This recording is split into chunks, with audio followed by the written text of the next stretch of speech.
Acompáñenme, por favor, en el Salmo 32. Vamos a Salmos 32.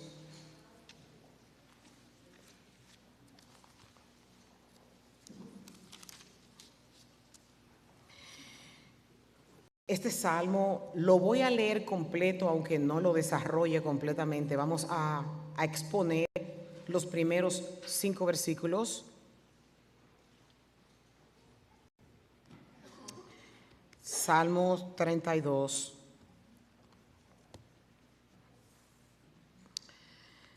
Oh, qué alegría para aquellos a quienes se les perdona la desobediencia. Sí, qué alegría para aquellos a quienes el Señor les borró la culpa de su cuenta. Los que llevan una vida de total transparencia. Mientras me negué a confesar mi pecado, mi cuerpo se consumió y gemía todo el día. Día y noche tu mano de disciplina pasaba sobre mí. Mi fuerza se evaporó como agua al calor del verano. Finalmente te confesé todos mis pecados y ya no intenté ocultar mi culpa. Me dije, le confesaré mis rebeliones al Señor, y tú me perdonaste. Toda mi culpa desapareció. Por lo tanto, que todos los justos oren a ti mientras aún haya tiempo, para que no se ahoguen en las desbordantes aguas del juicio. Pues tú eres mi escondite, me proteges de las dificultades y me rodeas con canciones de victoria. El Señor dice, te guiaré por el mejor sendero para tu vida, te aconsejaré y velaré por ti. No seas como el mulo o como el caballo, que no tiene entendimiento, que necesitan un freno y una barrida para mantenerse controlados. Muchos son los dolores de los malvados, pero el amor inagotable rodea a los que confían en el Señor. Así que alégrense mucho en el Señor y estén contentos ustedes los que le obedecen. Griten de alegría ustedes de corazón puro. Oremos. Padre, nosotros en esta tarde cantamos a tu nombre, te damos gloria, alabanza y adoración a el único que se lo merece, el único a quien toda rodilla debe doblarse y brindar adoración. Señor, pero tus débiles criaturas el día de hoy necesitamos de tu palabra y de tu presencia. Y te pedimos que para gloria tuya, porque todo es para tu gloria, Señor, tú puedas aquietar la mente del que no la tenga quieta, que tú puedas poner concentración en aquel que está distraído, que tú puedas, Señor, poner ese anhelo y esa necesidad de escuchar tu palabra predicada, y que tu Santo Espíritu nos convenza, así como David estaba convencido de pecado. Señor, que seas tú hablando en medio nuestro, y que por las 4 partes de este lugar seas tú, Señor, con tus candeleros encendidos, hablándole a tu pueblo, porque por amor a tu Hijo Jesucristo te lo pedimos. Amén y amén. Pueden tomar asiento. El título de este mensaje es Dios exalta al que se humilla ante su presencia. Cuando estábamos dando los anuncios, estuvimos hablando de que la vida de todos nosotros, los que estamos aquí, siempre va deprisa. Y nosotros tenemos una desventaja viviendo aquí en Estados Unidos, aunque tenemos muchos beneficios. Y una de las desventajas es que tenemos la agenda llena aún sin levantarnos. Siempre tenemos mucho que hacer, siempre tenemos mucho planificado y es muy común que se nos olvide lo que el día de ayer pasó. Y hoy, en este salmo, con la ayuda del Señor, nosotros vamos a estar hablando de cosas que hemos dejado atrás, pero que siguen teniendo preponderancia en nuestro presente. Este Salmo 32 también es citado por Pablo en Romanos en el capítulo 4, dando crédito a que fue David quien lo escribió. Cuando él dice del versículo 6 al versículo 8, como también David hablaba de la bendición que viene sobre el hombre a quien Dios atribuye justicia aparte de las obras. Dice, bienaventurados aquellos cuyo pecado, cuya transgresión, cuya iniquidad, póngale el nombre que usted quiera, han sido perdonados y cuyos pecados han sido cubiertos. Bienaventurado el hombre cuyo pecado el Señor no toma en cuenta. Se dice que una vez en una reunión estaban en la mesa amigos de Martín Lutero y le preguntaron que cuál era el salmo más importante del Salterio. Y Lutero le contestó que los salmos, Salmis Paulini. Y muchos de los amigos le preguntaron que cuáles eran los salmos a que él específicamente se estaba refiriendo. Y él contestó que el Salmo 32, que es el que acabamos de leer, el Salmo 51, el Salmo 130 y el Salmo 143. Y dice la historia que Galileo Galilei, cuando estaba su teoría de que la tierra era redonda, muchos sabemos que él fue apresado a punto de matarlo, porque se decía en la antigüedad que el mundo era cuadrado, y cuando él dijo que el mundo era redondo, él tuvo una sentencia y le pusieron por penitencia por 4 años que él todas las semanas tenía que leer estos salmos penitenciales para ver si los salmos lo hacían recapacitar porque estaba pecando, hablando mentira. Ahora bien, son salmos penitenciarios porque todos ellos enseñan que el perdón de nuestros pecados viene sin la ley y sin las obras del hombre que cree.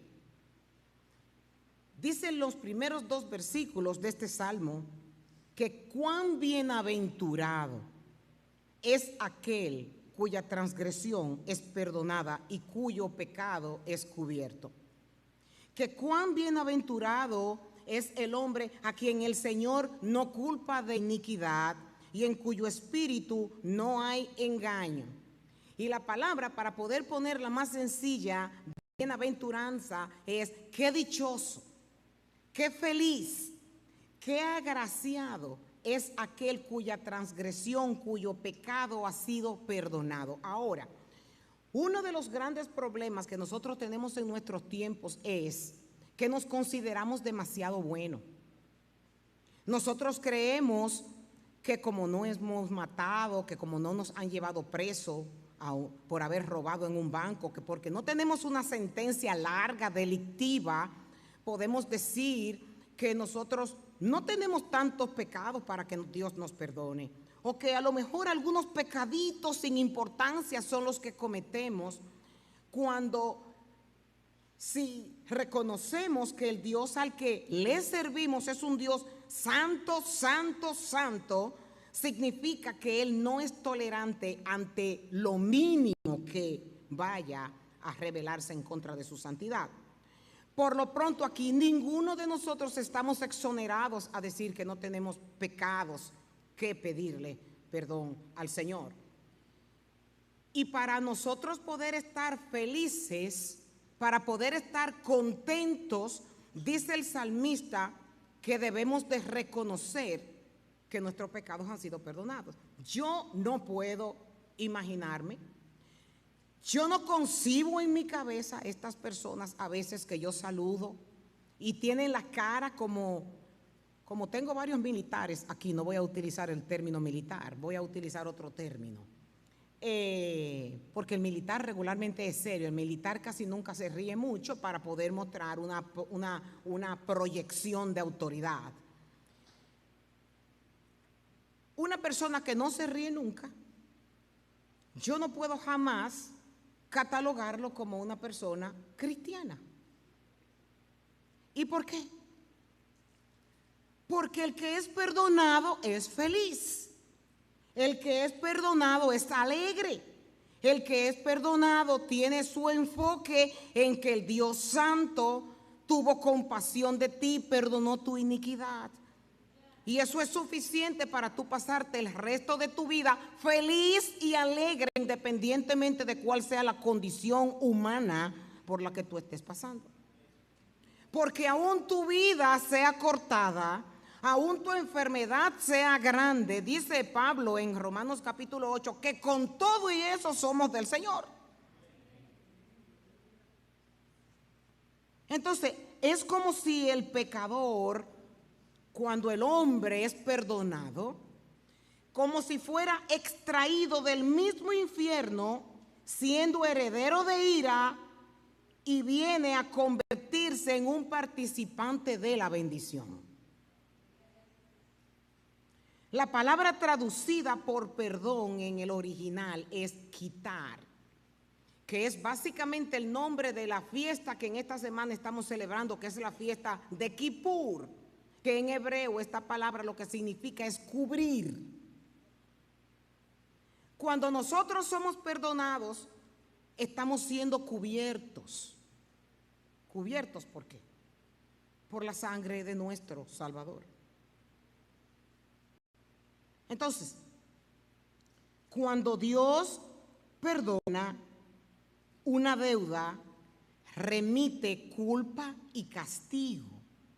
Dios parece decirle al pecador, aunque tú has caído en las manos de mi justicia y mereces la muerte, a pesar de eso yo te absuelvo y todo lo que está cargado a tu cuenta queda remitido.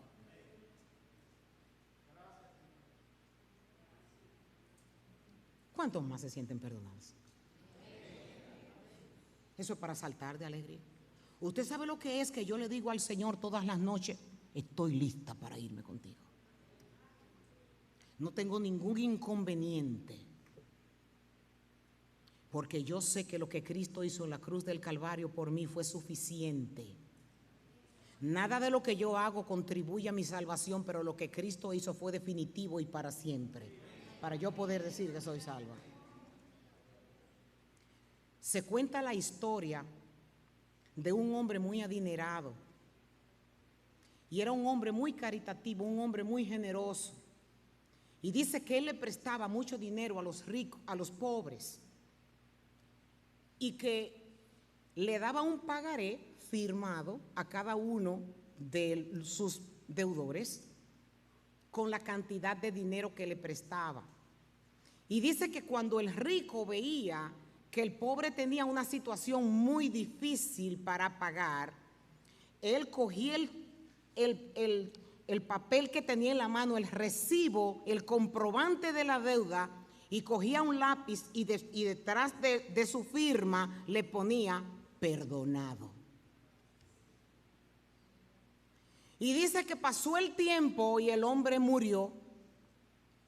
Y cuando la esposa en el escritorio del hombre descubrió que él tenía todo un expediente de recibos de deudas, una fortuna con todo el sello de su nombre y diciendo perdonado abajo, la señora dice, no, pero esto no puede ser así. Yo voy a demandar a todas estas personas y todas estas personas van a tener que devolverme el dinero que no le pagaron a mi marido. Y ella entabló una demanda legal contra todos aquellos que le debían dinero a su marido. Y fue al juez, y todos esos deudores estaban delante de un juez esperando la sentencia de este magistrado. Y el juez llama a la señora y le muestra el papel y le dice, esa es la firma de su marido. Y ella con voz pasiva dice, sí. Y le dice él, si esa es su firma y aquí abajo dice perdonado, ninguno le debe ni un centavo a su esposa. Y si nosotros encontramos que esta historia es extraordinaria, lo que Cristo hizo por nosotros en la cruz del Calvario, tiene un sello que no lo quita nadie, que dice perdonado. En Isaías capítulo 1, en el versículo 18, dice el Señor: vengan, vamos a discutir este asunto. Aunque tus pecados sean rojos vivos, yo los dejaré blancos como la nieve. Aunque sea como la tela teñida de púrpura, yo los dejaré blanco como la lana. Y sigue Dios hablando de su perdón. Yo soy el que borro tus rebeliones. Y Dios no dice por ti, Él dice por amor a mí mismo. Y yo no me acordaré jamás de tus pecados.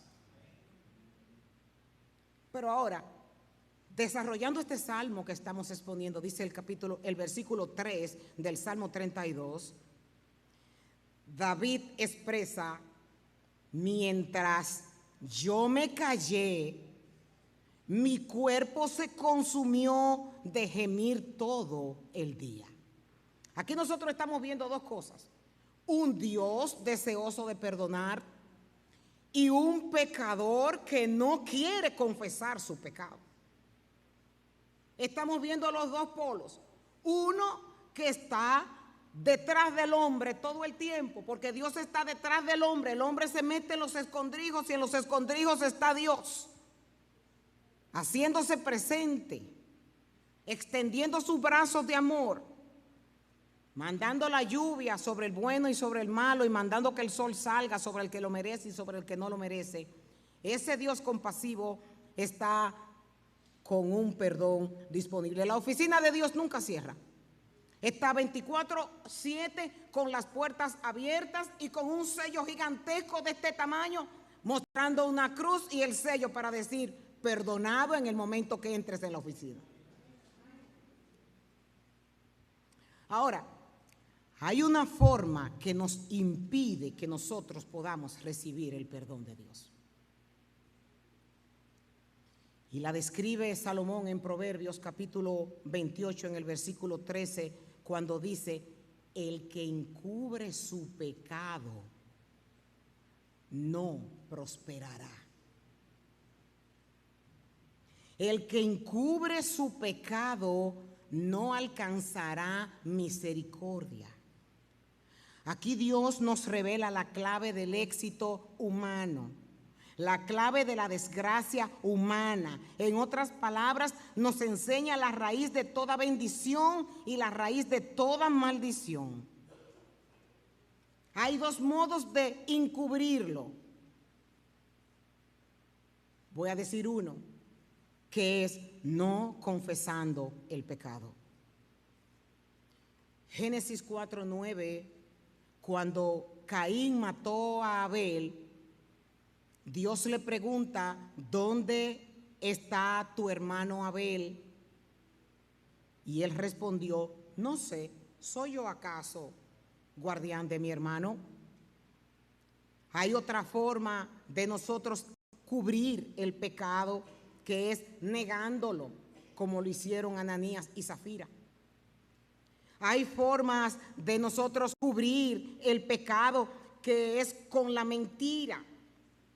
Cubrir el pecado justificándonos.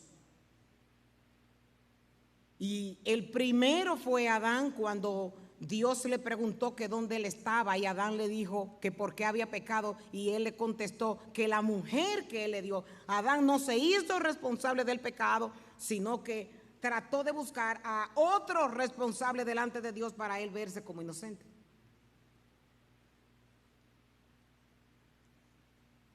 Y Job, sabiendo lo que había pasado con Adán, dice que cuando él había sido castigado o estaba pasando por el proceso, por así llamarlo, él dice: ¿acaso yo he cubierto mis transgresiones como lo hizo Adán? Él se está haciendo su pregunta. Yo siempre he sido un hombre íntegro, yo siempre he sido un hombre sincero, yo no hice lo que hizo Adán.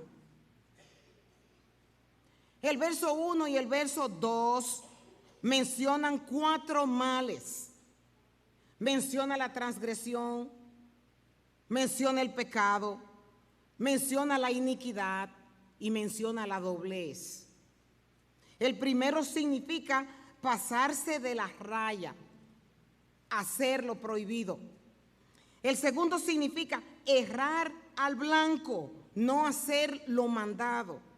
El tercero significa lo que ha de desviarse del curso, algo materialmente deformado o tergiversado. Iniquidad, que es lo contrario a la equidad y a la justicia. El cuarto significa fraude, dolor, doblez. Ahora, hay que ver que el hombre es inteligente para algunas cosas, pero para otros están reprobados. Porque ¿quién no declara todos sus débitos cuando otro está dispuesto a pagarlos? ¿Cómo es que si usted va al banco y usted aquí está deuda, hasta la deuda, y le dicen, pon en una línea todo lo que tú debes, que tú vas a salir de aquí absuelto de todo lo que tú debes? Usted se rompe la cabeza para ver hasta lo que le debe al perro de la casa y que lo indemnicen por esto y usted poder obtener todo ese beneficio. ¿O quién no declararía su enfermedad si estuviera seguro de ser curado con ello? ¿O quién sería capaz de renegarse a tomar un medicamento que es lo único de lo que depende su vida? Levítico 5:5 dice que cuando tú te des cuenta de tu culpabilidad, en cualquier caso debes confesar tu pecado. Algunos pecados que debemos confesar, lo vives tú y lo vivo yo. Ahora todo depende del interés que tú tengas en quitar la dureza de ese corazón que te hace justificarte a ti mismo y ponerte en las manos del Señor y recibir este hermoso regalo que el día de hoy Dios te quiere dar. ¿Qué opinas tú concerniente a tu padre o a tu madre? Aquí hay mucha gente herida por su papá y por su mamá. Aquí hay muchas historias de padres que maltrataron a los hijos o de hijos que fueron maltratados o de circunstancias en la vida que se presentaron. Y hay hijos que le tienen cuentas a sus padres. Y aún los padres están muertos y esa cuenta sigue pendiente. Nunca le pusieron el sello de perdonado. Y cuando se expresan de sus padres o se expresan de sus madres, usualmente de lo que se habla es del dolor que se tiene. Cuando yo estaba pequeño, mi padre me hacía esto. Cuando yo estaba pequeña, mi madre me hacía esto. Cuando yo estaba pequeño, mi papá hacía tal y tal cosa. Cuando estas cosas suceden es porque el corazón no ha perdonado.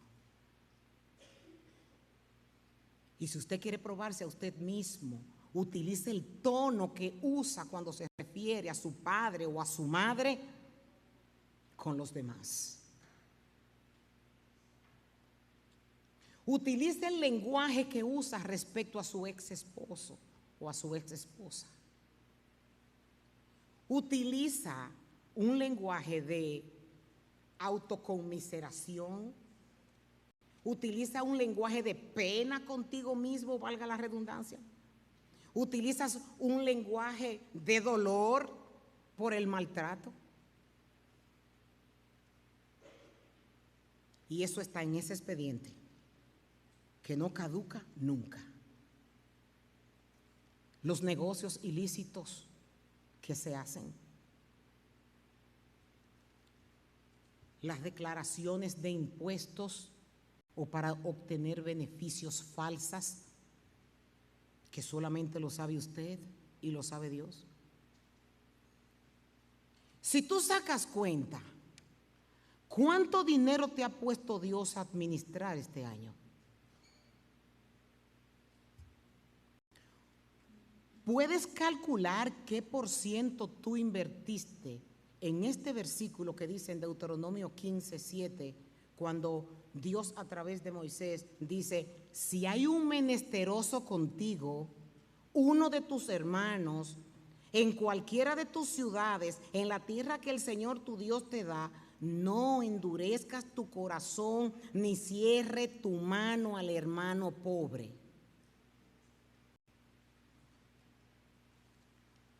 ¿Qué hicimos con los ingresos que recibimos durante el año? Dice Ageo en el capítulo 1, del 4 al 6, tú vives en una casa lujosa, mientras que mi casa está en ruina. Esto es lo que dice el Señor. No te preocupas por lo que pasa en mi casa y te preocupas por lo que pasa en la tuya. Tú eres la fuente de bendecir mi casa para que el pan no falte en mi casa. Y tú alimentas la tuya olvidándote de la mía. Y es por esto, dice el Señor de los ejércitos celestiales, mira lo que les ha pasado. Han sembrado mucho, pero cosechan poco. Comen y no quedan satisfechos. Beben, pero aún tienen sed. Se abrigan, pero todavía tienen frío. Sus salarios desaparecen como si los echaran en bolsillos llenos de agujeros. El dinero no les rinde y no les rinde porque no atienden lo mío. Pecados por lo que debemos de pedir perdón. La gloria que le corresponde al Señor, yo la quiero para mí. Yo quiero hacer las cosas y recibir el aplauso de los que están afuera y no dirigir mis manos al cielo diciendo que el todo creador es el único que da la habilidad para que el hombre haga algo.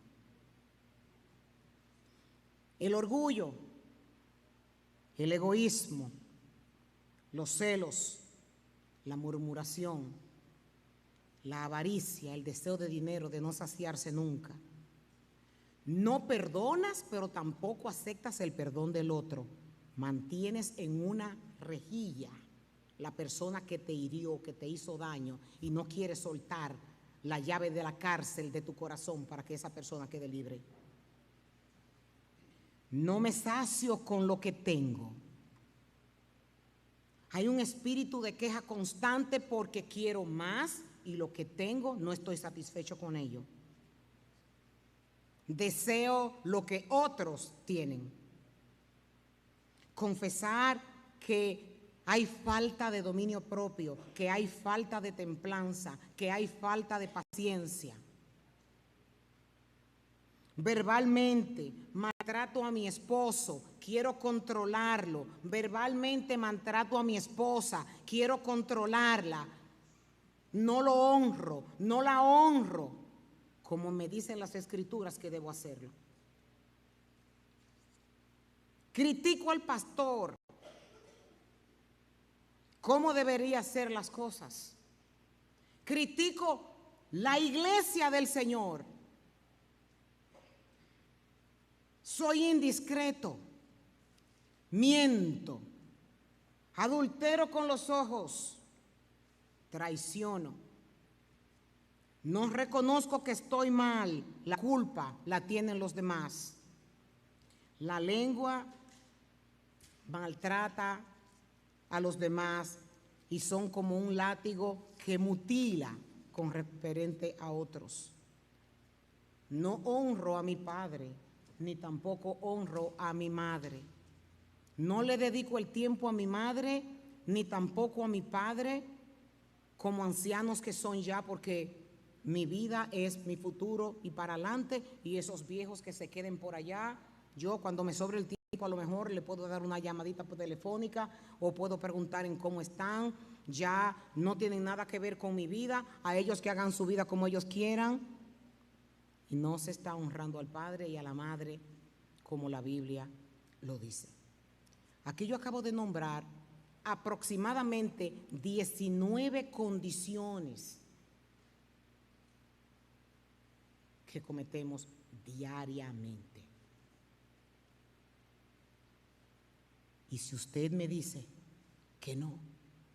Déjeme decirle que no hay problemas con que me engañen. Yo no soy nadie, yo soy alguien igual que ustedes, pero delante de Dios todos estamos abiertos y desnudos. Dice el salmista en el Salmo 139 del versículo 1 al 4, que Él sabe todo acerca de mí. Él sabe cuando yo me siento y cuando yo me levanto. Eso es Dios. Él conoce mis pensamientos y aun cuando yo me encuentro lejos, Él me ve cuando yo viajo, cuando descanso en la casa, sabe todo lo que hago, sabe lo que voy a decir. Incluso antes de que yo diga las cosas, ya Él sabe lo que yo voy a decir. Verso 11 y 12. Podría pedirle a la oscuridad que me ocultara y a la luz que me rodea que se convierta en noche, pero ni siquiera la oscuridad puede esconderme.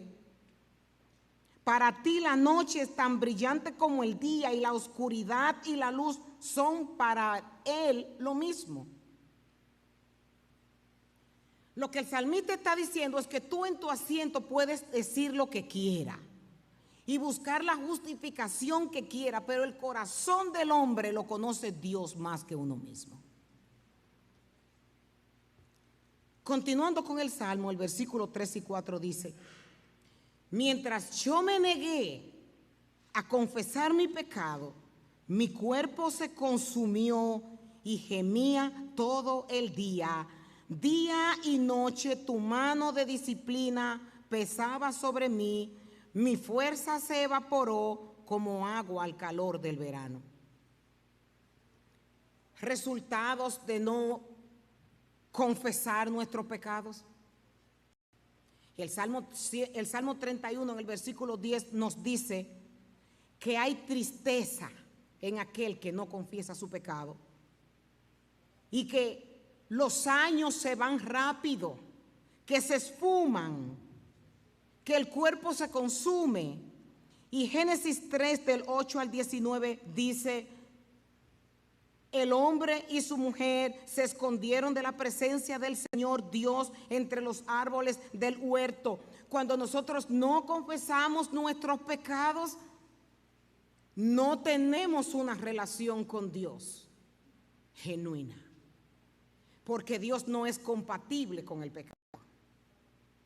Nos estaremos engañando nosotros. Nos dice que cuando Adán y Eva pecaron, lo que hicieron fue que se escondieron de Dios porque no podían resistir esa presencia santa después de ellos haber pecado.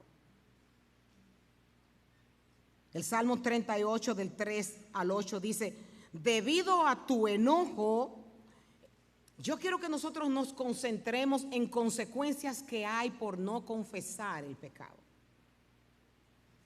Yo misma me quedé maravillada de ver cómo la Biblia habla de la medicina, la Biblia habla del cuerpo, la Biblia habla del estado de ánimo, la Biblia habla de la depresión. Y dice el Salmo 38 del 3 al 8 que debido a mi pecado todo mi cuerpo está enfermo, mi salud está arruinada a causa de mi pecado. Mi culpa me abruma, es una carga demasiado pesada para soportarla. Mis heridas se infectan y dan mal olor a causa de mis necios pecados. Me retuerzo atormentándome por el dolor. Todo el día estoy lleno de profunda tristeza. El pecado entristece, el pecado hace que usted esté aborrecido, como dice el puertorriqueño. ¿O me equivoco? ¿No es así que dicen? Aborrecido. El pecado hace ese efecto. Una persona en pecado no está alegre. ¿Cómo va a experimentar alegría si está en desobediencia? Una persona, dice, una fiebre galopeante me quema por dentro y mi salud está arruinada a causa de no confesar el pecado. Estoy agotado y totalmente destrozado. Mis gemidos salen de un corazón angustiado. ¿Eso se llama ser masoquismo? ¿Cómo va a ser que yo voy a querer tener dolores de cabeza, estar afligida, estar triste? Porque mi duro corazón no me permite confesar: Señor, yo soy orgullosa. Señor, perdóname porque maltraté al hermano Perencejo antes de ayer. Señor, perdóname porque tengo que pedirle perdón a fulano de tal y no lo he hecho. Señor, perdóname porque yo soy una mezquina que veo la necesidad del pobre y me hago indiferente ante ello. Señor, perdóname porque cuando hay una situación lo que yo digo es voy a orar y no pongo en acción el poder cubrir la necesidad que esa persona tiene. Charles Spurgeon en un comentario dice que cuando nosotros estamos en esa situación, el dedo de Dios puede aplastarnos. ¿Qué no puede hacer su santa mano? Y está presionando de modo pesado y continuo. Y bajo los terrores de la conciencia, los hombres tienen poco descanso día y noche, porque los tristes pensamientos de todo el día les acosan en sus dormitorios y les persiguen en sus sueños, o bien les dejan despiertos con un sudor frío de temor. Es mejor llevar el mundo en el hombro como el Atlas, dice él, que la mano de Dios en el corazón de un hombre. El verdadero arrepentimiento no es cuestión que, mira, Señor, perdóname por esto, nosotros negociando con Dios, reconociendo el pecado y diciéndole, mira, Señor, perdóname por el número 1, perdóname por todas mis ofensas. Y somos especialistas en generalizar nuestro pecado y no ponerle nombre. Señor, perdóname por todos los pecados que yo he cometido en el día de hoy. Padre, perdóname por todos los pecados que yo cometí en el año pasado. No. Perdóname porque fui arrogante.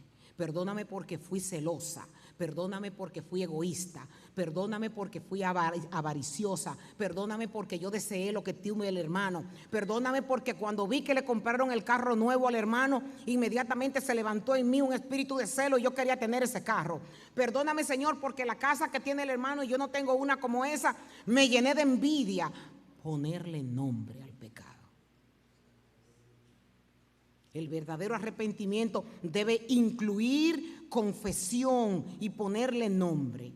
La transgresión produce tristeza, dolor, sufrimiento por haber ofendido a un Dios que es bueno, santo, justo, misericordioso, proveedor, paciente, fiel y todos los atributos que lo tienen a usted de pie.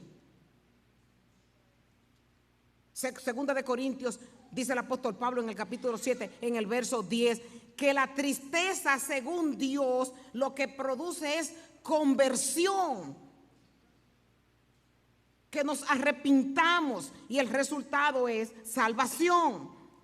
La persona que confiesa sus pecados debe sentir vergüenza.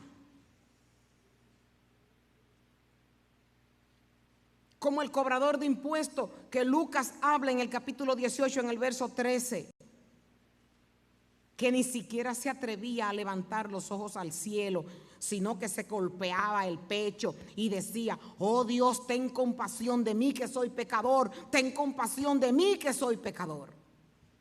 Sin ni siquiera sentirse digno de elevar los ojos al cielo porque se sentía muy poca cosa. O como dice Esdras, oh Dios mío, estoy totalmente avergonzado. Me da vergüenza elevar mi rostro a ti, pues nuestros pecados se han amontonado tanto que son más altos que nosotros y nuestra culpa llega hasta el cielo.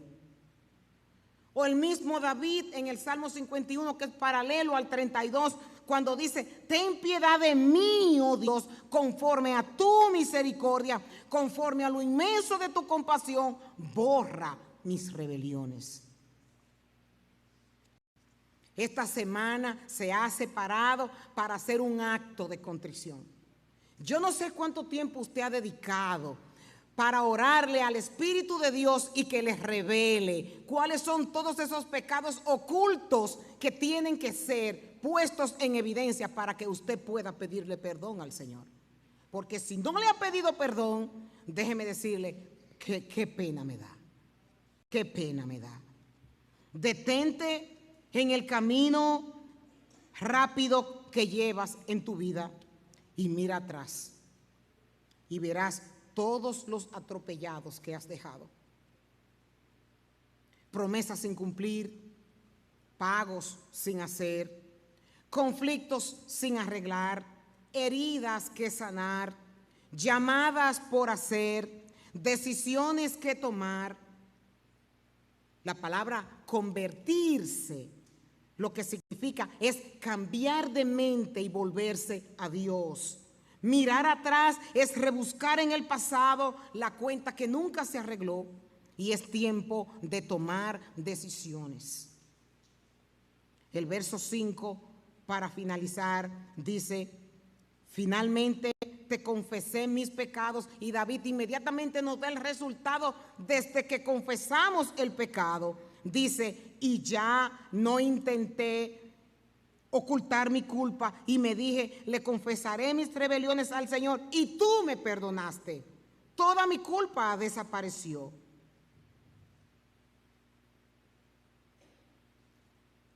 Dios quiere quebrantar nuestros corazones para que comencemos de cero, para que en esta semana comencemos a tomar resoluciones, para que el año que viene nosotros no tengamos que estar pidiendo perdón por los mismos pecados. No podemos ser esclavos de los mismos pecados que cometíamos hace 5 años atrás. Nuestra vida tiene que ir en ascenso a la santidad.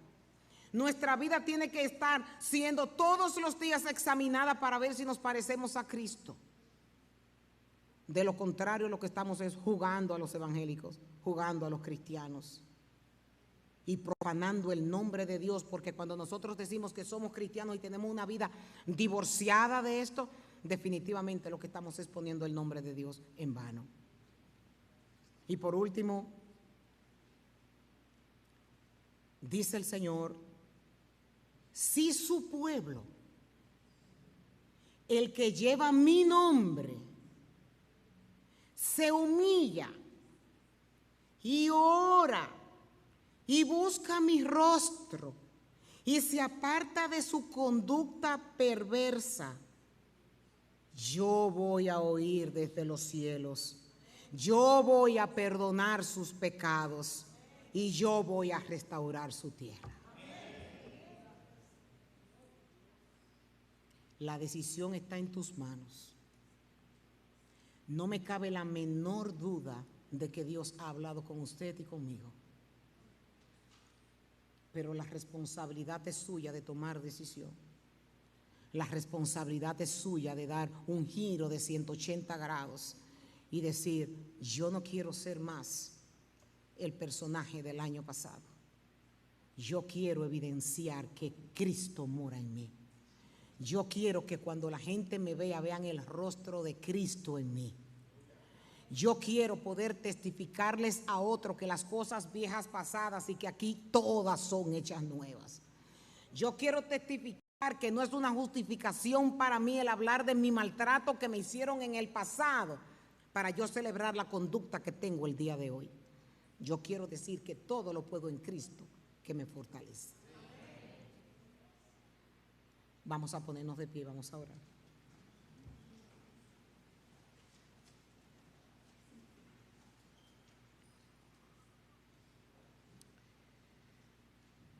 Y ahí usted, desde donde está,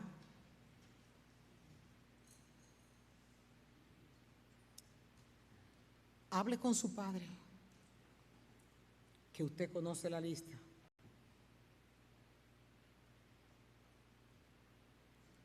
Vamos a orar.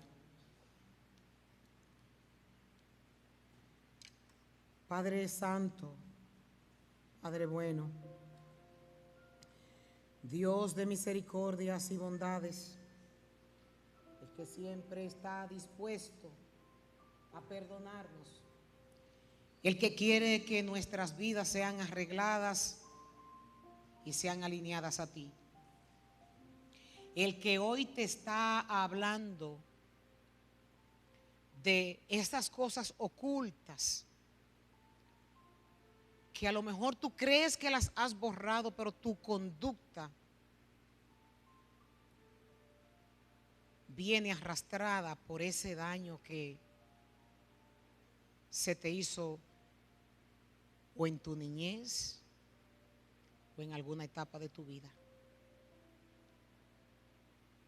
El Señor dice que si tus pecados Él los convirtió en blanca lana, de ser rojos, de ser oscuros, eso debería darte la oportunidad a ti de perdonar el que te hizo daño y liberar de la prisión en la que tienes al que no te da paz. Que nuestras conductas puedan ser intachables y admiradas por aquellos que no conocen del Señor. Que no sean nuestras bocas las que retunden en los oídos de los demás de decir que Cristo lo ama o que Dios es bueno, sino que sea Cristo viviendo en nosotros el que dé testimonio a todos los que son testigos de nuestras vidas. En el nombre de Jesús, Señor, dale fuerzas al que no la tiene. Cambia el corazón del que está sangrando y permite que para tu gloria y honra nosotros podamos decir que hasta hoy yo sigo atado a ese sentimiento del pasado que no me deja vivir una vida plena en Cristo. Gracias, Señor, en nombre de Jesús. Quiero pedirles, vamos a tomar la Santa Cena y mientras tomamos la Santa Cena, vienen caminando, ustedes van cantando. Quiero por favor que hagan 2 filas por aquí. Vamos a tomar el pan y el vino.